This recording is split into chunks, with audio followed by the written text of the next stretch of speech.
কংগ্রেসের ডাকা আজকের এই সভায় উপস্থিত এই এলাকার সর্বস্তরের আমার গুরুজন ব্যক্তিবর্গ, এখানে সমাজের বিভিন্ন বর্গের বিজ্ঞজনেরা এসেছেন আমাদের ঘরের মা, বোন, বৌদি, ভাবি, বুবু, আপা, বন্ধু, সহকর্মী সকলকে আজকে আমাদের এই সভায় আসবার জন্য আন্তরিক অভিনন্দন এবং কৃতজ্ঞতা জানাচ্ছি। ভাই মনিরুল হককে ধন্যবাদ জানাবো যে তার উদ্যোগে, তার প্রয়াসে এবং জেলা কংগ্রেসের অসীমবাবু আর আনসুল সাহেবের সহযোগিতায় কোনো দরকার নেই, এখানে একটা সুন্দর কংগ্রেসের সভার আয়োজন করা হয়েছে। আর সেই সভায় আপনারা সকলে এসে আমাদেরকে ধন্য করেছেন, আমাদেরকে উৎসাহিত করেছেন। আমি আপনাদের সকলের কাছে কংগ্রেস দলের পক্ষ থেকে আন্তরিক অভিনন্দন এবং কৃতজ্ঞতা জানাচ্ছি। এই এলাকার মানুষ, আপনারা সচেতন নাগরিক, প্রতিদিন খবরের কাগজ দেখেন, টিভি দেখেন, সমাজ মাধ্যম দেখেন, ফলে আমি নতুন করে কিছু বলবো আপনাদের কাছে তার অবকাশ নেই। আপনাদের যেমন দেশ নিয়ে ভাবনা আছে, চিন্তা আছে, আশঙ্কা আছে, সেই একই আশঙ্কা আমাদেরও হয়, কারণ আমরা কেউ সমাজের বাইরে তো নই। বড় অদ্ভুতভাবে লক্ষ্য করছি যে দেশ বলুন, রাজ্য বলুন, সর্বত্র সব কিছু আলোচনা হলেও মানুষের সমস্যা নিয়ে কোনো আলোচনা হচ্ছে না। এই বাংলার মানুষ ভেবে দেখুন তো, আমাদের জীবনের সমস্যা নিয়ে কখনো এই রাজ্যে আলোচনা হয়, ভোট হয়? আমাদের দেশের সমস্যা নিয়ে, ভালো মন্দ নিয়ে এই দেশে কখনো ভোট হয়? অথচ নির্বাচন হওয়া, রাজনীতি করার উদ্দেশ্য তো আমাদের একটাই, তা হলো সমাজ, মানুষ সকলের জন্য ভাবা এবং অগ্রগতির চেষ্টা করা।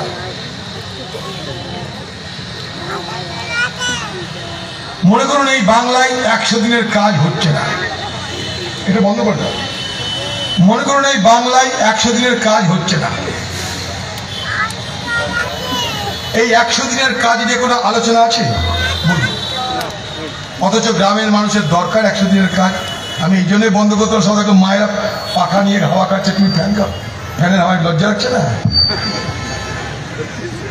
আমি এই জন্য কথাটা বললাম, হচ্ছে গ্রাম বাংলায় 100 দিনের কাজের প্রয়োজন মানুষ অনুভব করছে।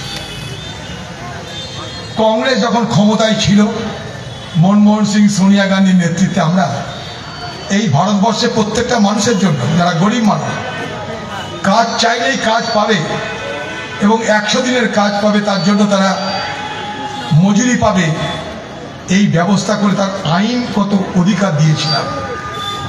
সেই আইনি অধিকারের নাম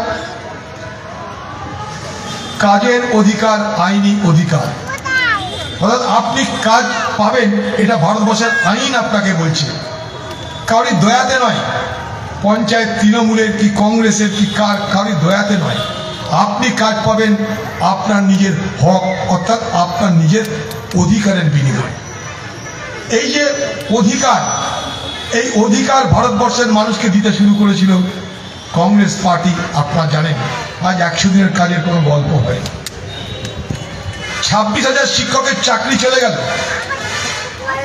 সরকারের অন্যায় সবাই দেখছে, সরকার তাদের চাকরি দিয়েছিল, সরকার তাদের মাইনে দিয়েছিল, সরকার তাদের স্কুলে নিয়োগ করেছিল। 26,000 শিক্ষকের মধ্যে কোথাও বলছে কলঙ্কিত, কেউ বলছে অকলঙ্কিত, কেউ বলছে যোগ্য, কেউ বলছে অযোগ্য। তাহলে এতদিন তারা চাকরি করলো কি করে?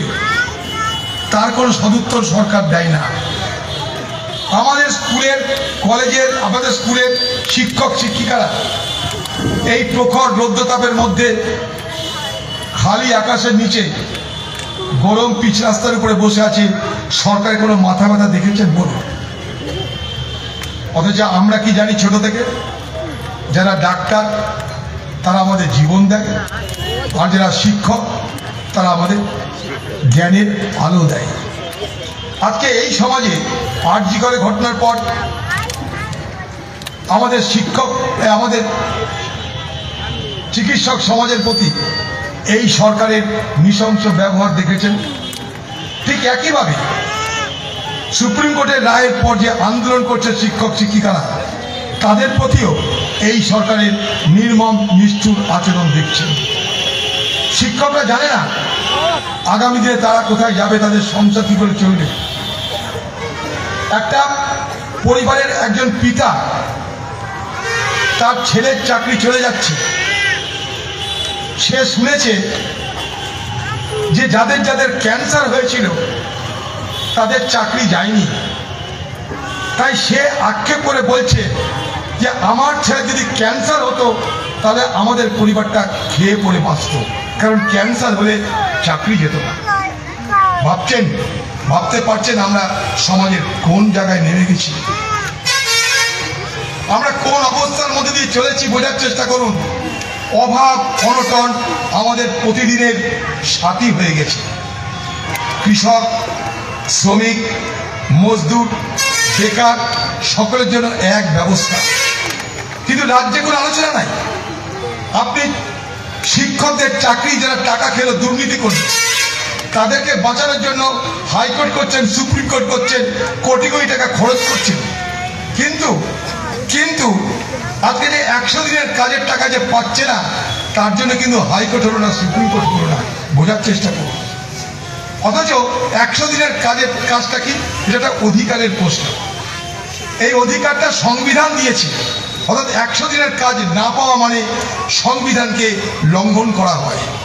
আর যেখানে সংবিধান লঙ্ঘন করার ব্যবস্থা থাকে সেখানে হাইকোর্ট সুপ্রিম কোর্টে মামলা চলে, বিচার হয়। অথচ পশ্চিমবঙ্গ সরকার চোর বাঁচাতে, দুর্নীতিগ্রস্ত বাঁচাতে কোটি কোটি টাকা খরচা করলেও 100 দিনের কাজ বাঁচাতে চারানা পয়সা খরচা করলো না। আমি এই জন্যই বলছি, আজকে সরকার মানুষের অনুভূতি নিয়ে নির্বিকার।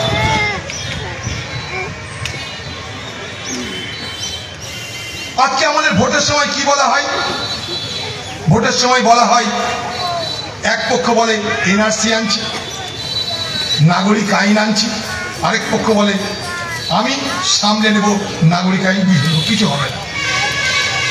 এক পক্ষ মনে করে যে কেন্দ্রের সরকারকে ভোট দিলে হয়তো তারা সুরক্ষা পাবে, আরেক পক্ষ মনে করে দিদিকে ভোট দিলে আমাদেরকে বাংলাদেশকে তাড়াতে পারবে না। নাগরিক আইন, এনআরসি ভোটের আগে এসেছিল জানেন? ভোট শেষ হয়ে যাবার পর আর কখনো এনআরসি বা নাগরিক আইনের গল্প শুনেছেন?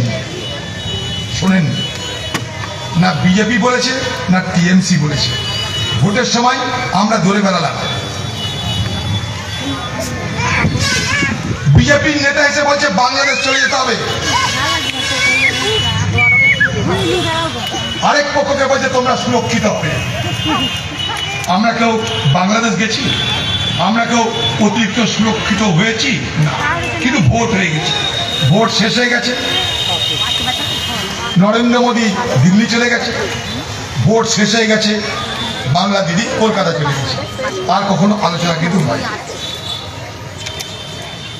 কিন্তু আমাদের যে দাবি সেগুলো কেউ মিলাচ্ছে। কংগ্রেসের সরকার কংগ্রেস পার্টি ঘোষণা করেছে যে 100 দিনের কাজের টাকা 400 টাকা মজুরি দিতে হবে। 100 দিনের কাজের মজুরি দিতে হবে 400 টাকা। 100 দিনের কাজের জায়গায় 150 দিন কাজ চালু করতে হবে। কংগ্রেস শাসিত রাজ্যে আমরা এগুলোই তুলছি। এই যে আপনারা জানেন মা বোন লক্ষ্মীর ভান্ডার, এখানে লক্ষ্মীর ভান্ডার কত দেয়? 1200 টাকা। ভোটের আগে হয়তো আরো 200 টাকা বাড়াতে পারে। আপনি পাশের রাজ্যে চলে যান ঝাড়খণ্ড, সেই ঝাড়খণ্ডে লক্ষ্মীর ভান্ডারের মতন একই রকমের একটা প্রকল্প আছে। সেই প্রকল্পে মাইয়া সম্মান নিধি, সেই প্রকল্পে যেমন লক্ষ্মীর ভান্ডার তার হিন্দিতে এইটা, সেই প্রকল্পে প্রত্যেকটা মহিলাকে ঝাড়খণ্ড সরকার দিচ্ছে কত জানেন? 2500 টাকা। এখানে যেটা 1200 টাকা, ঝাড়খণ্ড সরকার দেয় 2500 টাকা। ঝাড়খণ্ডের সরকার চালাচ্ছে কে? কংগ্রেস আর ঝাড়খণ্ড মুক্তি মোর্চা একসঙ্গে। তাহলে লক্ষ্মীর ভান্ডার শুধুমাত্র পশ্চিমবঙ্গে চলছে, এটা সত্য নয়, এটা মিথ্যা। এটা বাংলার মা বোনদেরকে তাদের অভাবের অনটনের সুযোগ নিয়ে তাদেরকে ভয় দেখানো হয়, ভোট না দিলে লক্ষ্মীর ভান্ডার বন্ধ হয়ে যাবে।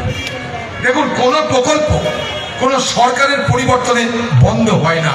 তা যদি বন্ধ হতো, রেশনের দোকান তো আমরা চালু করেছিলাম কংগ্রেসের আমলে, 60-এর দশকে রেশনের দোকান বন্ধ হয়েছে। আপনার এখানে রাস্তা কংগ্রেসের আমলে তৈরি হয়েছিল, বন্ধ কি হয়েছে? আপনার এলাকার যে স্বাস্থ্যকেন্দ্র কংগ্রেসের আমলে তৈরি হয়েছিল, বন্ধ হয়েছে। আপনার এলাকার স্কুল কংগ্রেসের আমলে তৈরি হয়েছিল, বন্ধ কি হয়েছে? না। কিন্তু ভোটের আগে ভয় দেখানো হবে, লক্ষ্মীর ভান্ডার বন্ধ হয়ে যাবে, টিএমসিকে ভোট দাও। আপনার ভোটটা নিচ্ছে, আপনার ভোটটা নিয়ে জিতছে, আর জেতার মধ্য দিয়ে বাংলাকে লুট করবার লাইসেন্স তারা আদায় করে ফেলছে। এইটুকু আপনাদের ভাবতে হবে। আপনি চলে যান কর্ণাটকে, কংগ্রেসের সরকার, কর্ণাটক কংগ্রেসের সরকার, তেলেঙ্গানা কংগ্রেসের সরকার, ঝাড়খণ্ড কংগ্রেসের সরকার, হিমাচল কংগ্রেসের সরকার। সেখানে একটা সিলিন্ডার গ্যাসের দাম 500 টাকা নেওয়া হয় না। সেখানে বেকারদের 3000 টাকা করে ভাতা দেওয়া হয়, খোঁজ নিয়ে দেখুন। সেখানে স্বাস্থ্যসাথী প্রকল্পে 10 লক্ষ টাকা বরাদ্দ করা হয়। বেশি দূর যেতাম না, ঝাড়খণ্ডে খোঁজ নিন, সেখানে 1 কুইন্টাল ধানের দর দেওয়া হয় 3000 টাকা। বাংলায় সুযোগ পাচ্ছে না, সুযোগ বাংলায় আমাদের দেওয়া হচ্ছে, আমাদেরকে বড় বড় কথা বলা হচ্ছে। এরকম প্রত্যেকটা ক্ষেত্রে ভারতবর্ষের কংগ্রেস শাসিত রাজ্য, আরো অন্য রাজ্যও দেয়, ভারতবর্ষের কংগ্রেস শাসিত রাজ্যে আমরা এইভাবেই সাধারণ মানুষের পাশে দাঁড়িয়ে তাদেরকে সেবা করে চলেছি। আপনি জানেন কর্ণাটকে মেয়েরা বাসে উঠলে তার ভাড়া দিতে হয়। খোঁজ নিয়ে দেখুন আপনারা, 10 লক্ষ টাকা স্বাস্থ্যের জন্য বিমা করা হয়, 10 লাখ, এখানে মনে হয় 5 লক্ষ। খালি বড় বড় কথা এখানে। ওরা জানে এইভাবে আমরা ভোটে জিতব, তাই তারা কিছু মাথা ঘামায় না। আপনারা খোঁজ নিয়ে দেখুন সত্য কি আর অসত্য কি। ঠিক একইভাবে আজকে ওয়াকফ আইন, তার বিরুদ্ধে হাইকোর্ট হচ্ছে, সুপ্রিম কোর্ট হচ্ছে। কংগ্রেস ওয়াকফ আইনের বিরোধিতা কেন করেছে? কংগ্রেস ওয়াকফ আইনের বিরোধিতা করেছে মুসলমান খুশি করতে বা হিন্দু খুশি করতে নয়।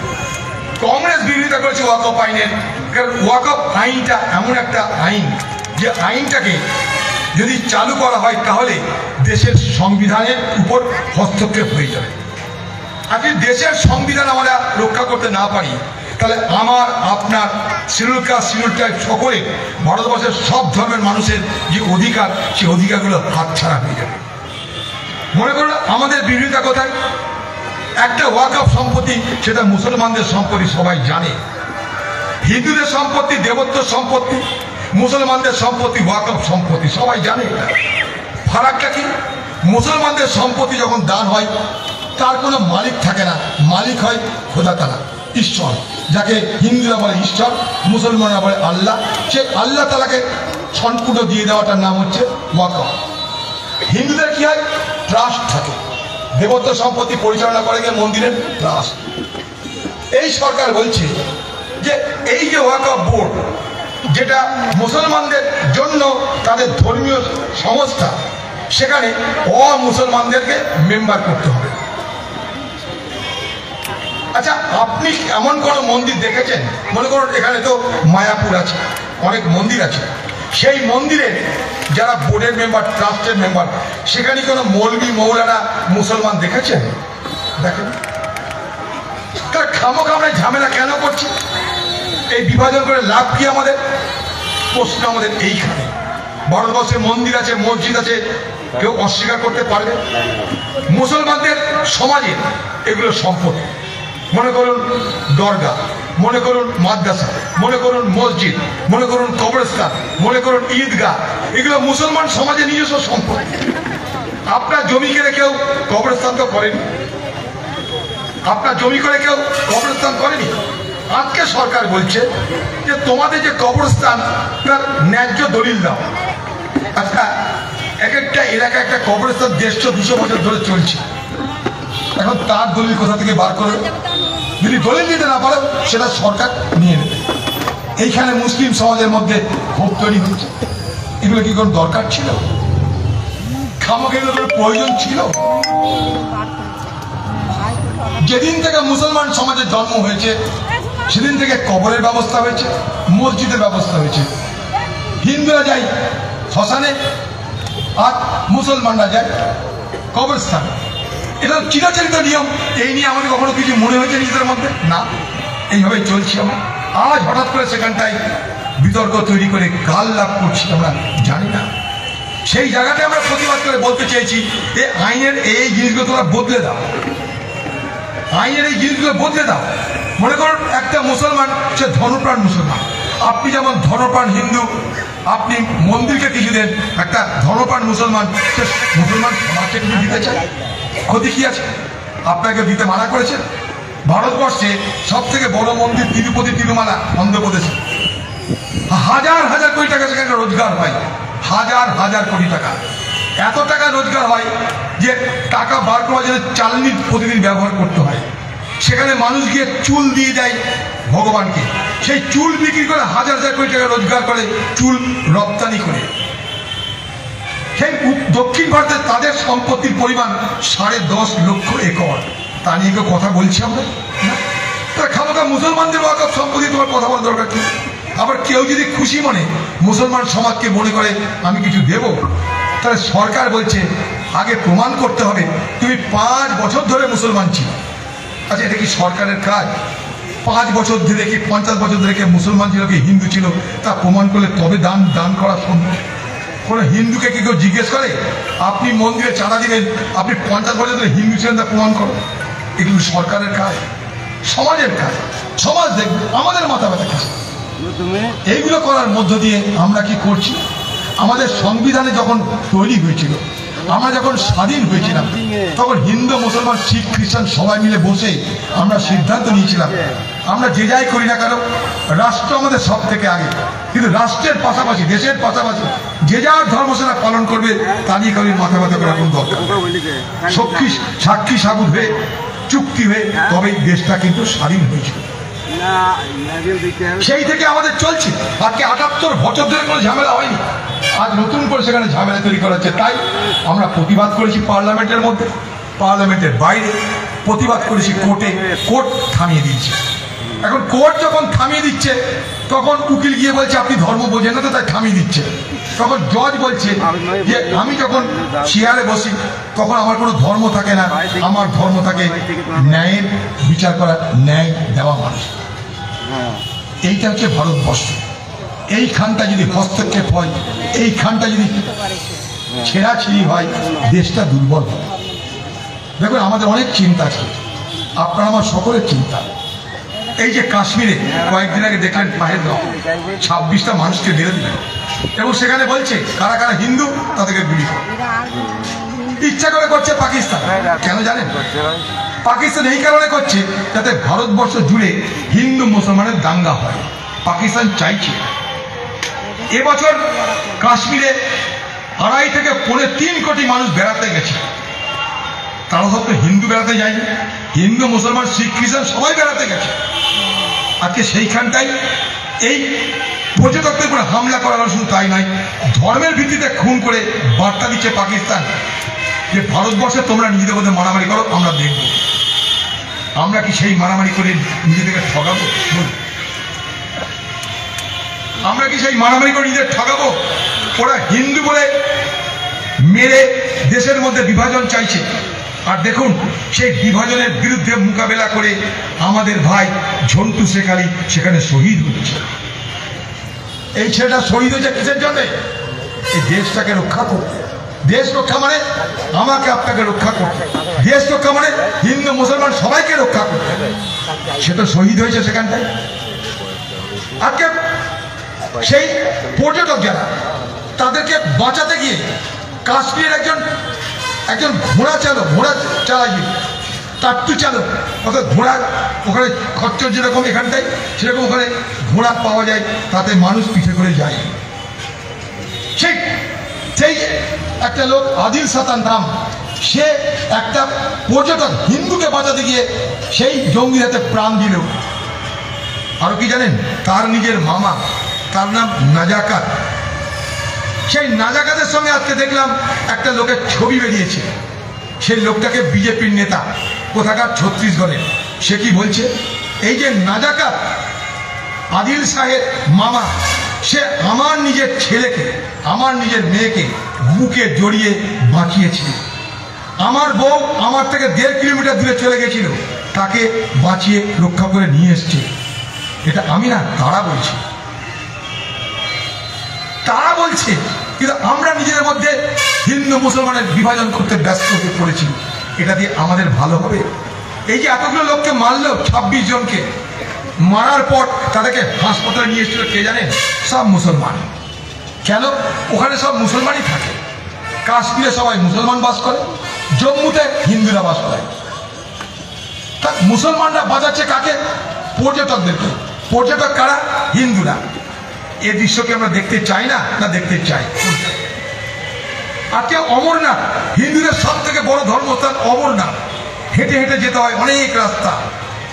অমরনাথে পায়ে হেঁটে যাওয়া কঠিন, তাই ঘোড়ায় চেপে যেতে হয়। প্রত্যেকটা ঘোড়ার মালিক এবং সেই ঘোড়ার চালক সব মুসলমান। যত রাস্তায় ধাবা মুসলমান। অমরনাথে যে শিবলিঙ্গ, সেই শিবলিঙ্গ রক্ষণাবেক্ষণ করে মুসলমান, জেনে রাখবেন। হ্যাঁ, শিবলিঙ্গের রক্ষণাবেক্ষণ করে, শিবলিঙ্গটার মালিক মুসলমান। তাকে কি বলবো? আজকে সেই জায়গাটা দাঁড়িয়ে আমরা কেন বিভাজনের রাজনীতি করে নিজেদেরকে ঠকাবো বলুন তো? কেন? এই প্রশ্নটা নিজেদের করতে হবে। আজকে আমাদের মুর্শিদাবাদের শামসেরগঞ্জে একটা ওয়াকফ বিলকে কেন্দ্র করে একটা আন্দোলন, সেই আন্দোলন শান্তিপূর্ণ ছিল, কিন্তু সেই আন্দোলনের মধ্যে কিছু বদমাশ লোক ঢুকে গিয়ে হামলা করলো হিন্দুদের গ্রামে। যখন হিন্দুদের গ্রামে হামলা হলো, তখন পুলিশ বিএসএফকে ডাকলো, পুলিশ বিএসএফ মেরে গুলি চালাতে আরম্ভ করলো, মুসলমান মরে গেল। আমি দুজনের বাড়িতেই গেছি। আমি সেই হিন্দু পরিবারের বাড়িতে গেছি, যেখানে 70 বছর একটা বৃদ্ধকে আর 40 বছর তার যুবককে হত্যা করা হয়েছিল। তারা কাঁদছে, তারা বলে জানি না আমরা কেন মরলাম, আমার স্বামীকে কেন মারলো জানি না। ঠিক একইভাবে আমি ওখান থেকে একটু এগিয়ে যে সাজুর বড় একটা জায়গা আছে, সেখানে একটা ছেলের বাড়িতে গেলাম, তাকেও মেরেছে, ছেলেকে মুসলমান। সে ঈদের সময় এসেছিল, ঈদ শেষে ফিরে যাবে কাজে, চেন্নাই কাজ করতে, আত্মীয় সঙ্গে দেখা করে ফিরে যাবে। রাস্তা দিয়ে হাঁটছে, দূর থেকে একটা গুলি তার বুকে লাগলো, মারা গেল। বয়স কত? 21 বছর। তাদের বাড়ি থেকে দেখছি তার বউ, তার বয়স 19 বছর, একটা বাচ্চা 2 বছর। ওদিকে 70 বছর একজন বৃদ্ধ, আর তার বউ, অর্থাৎ তার যে সহধর্মিনী, তিনিও বয়স হয়ে গেছেন। এখানে দেখলাম আরেকটা স্বামী স্ত্রী, স্বামী মারা গেছে পুলিশের গুলিতে, আর স্ত্রী 19 বছর, তার কি হবে সে জানে না, চুপ করে বসে। আমি বলতে চাই, এই দুজনের দুঃখের ভাষা, কান্নার ভাষা, চোখের জলের ভাষা কিন্তু এক। এটা যদি আমরা না বুঝি, আমরা অমানুষ বলে মনে করি। এইভাবেই কিন্তু আমরা নিজেরা নিজেদের ক্ষতি করছি। সেখানটা কি হলো? আমরা চেয়েছি প্রথম দিন থেকে যে পুলিশের ব্যবস্থা হোক, পুলিশ তৎপর হোক। ঘটনা যখন ঘটছে 5 ঘন্টা পর সেখানে পুলিশ যাচ্ছে। বলুন, যেখানে ঘটনা ঘটছে সেখান থেকে 10 মিনিটের রাস্তা পুলিশে, 5 ঘন্টা পর সেখানে পুলিশ যাচ্ছে। এতগুলো গ্রামের ঘর বাড়ি পুড়ে যাচ্ছে ততক্ষণে। কার ব্যর্থতা? সরকারের ব্যর্থতা। রাজ্য সরকার ব্যর্থতা চাপাতে হিন্দু মুসলমান সহজ রাস্তা করে ফেলবে, কেন্দ্রীয় সরকার ব্যর্থতা চাপাতে হিন্দু মুসলমান সহজ রাস্তা করে ফেলবে। আচ্ছা বলুন তো, কাশ্মীরে যেখানে এতগুলো মানুষ মারা গেল, সেখানে হাজার হাজার ফৌজ আছে, তারা কেন ওই এলাকায় খেয়াল রাখেনি? যেখানে প্রতিদিন 2,500 থেকে 3,000 করে পর্যটক যায়, সেখানে খেয়াল রাখেনি কেন বলুন তো?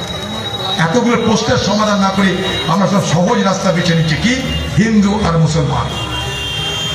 এখানে একজন আমাদের নেত্রী, সে মুসলমানদের মাসিয়া সাজার চেষ্টা করে।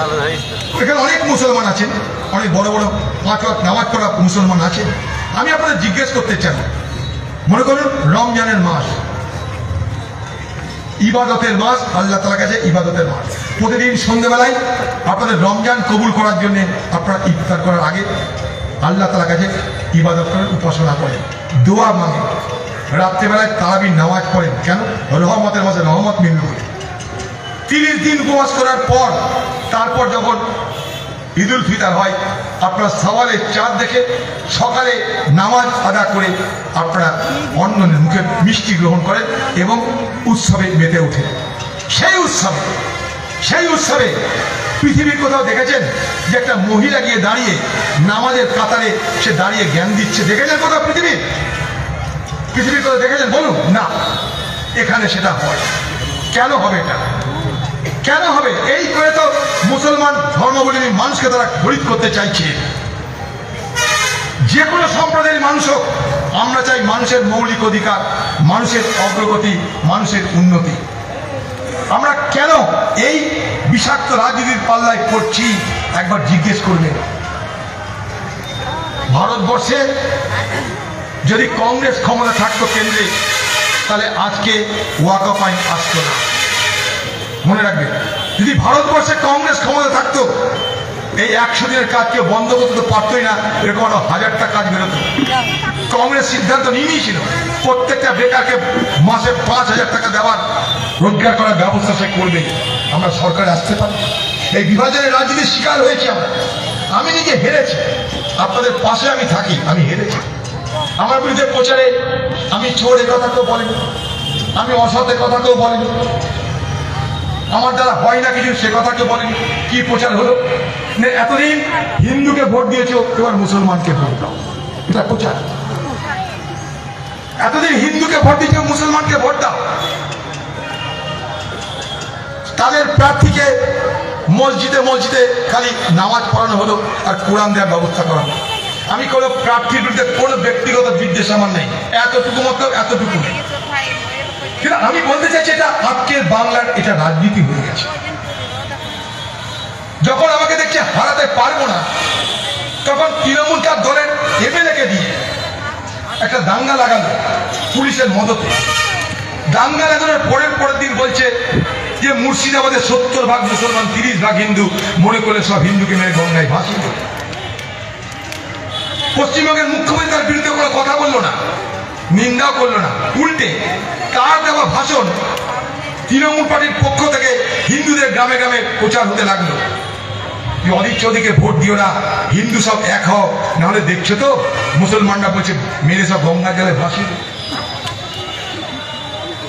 গতবার আমার বিরুদ্ধে বিজেপি প্রার্থী ছিল, সে যা ভোট পেয়েছিল এবার তার থেকে 2.5 গুণ ভোট বেশি পেয়ে, অর্থাৎ তৃণমূল সফল হলো, বিজেপি সফল হলো, আমি হারলাম।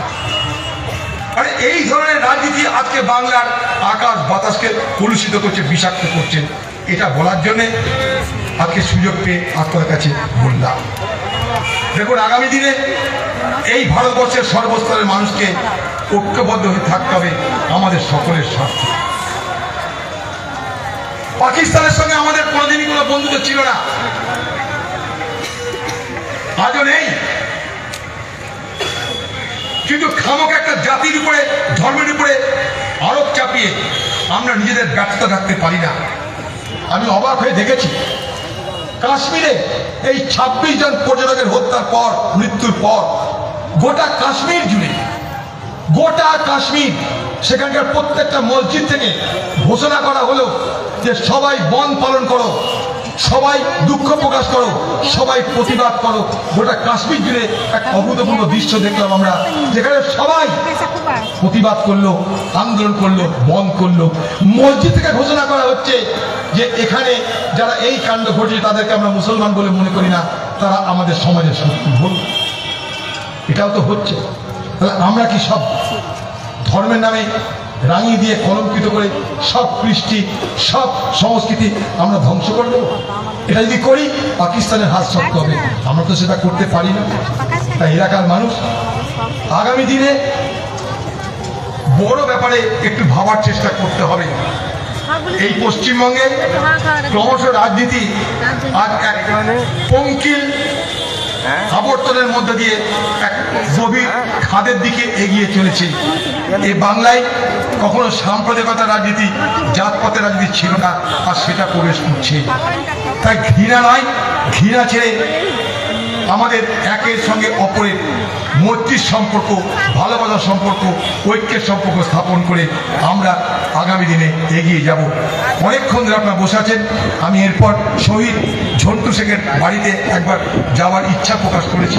আমাদের নেতৃত্বের কাছে তারা যাবে, তাই আপনাদের সকলের অনুমতি নিয়ে সেই শহীদের বাড়িতে তার পরিবারের কাছে গিয়ে আমরা আমাদের কৃতজ্ঞতা, তাদের সঙ্গে আমরা আছি, সেই সমবেদনা জানানোর অনুমতি নিয়ে আপনাদের সকলকে আমার শ্রদ্ধা, ভক্তি, নমস্কার, সালাম, স্নেহ, ভালোবাসা জানিয়ে আমার কথা শেষ করছি। জয় হিন্দ।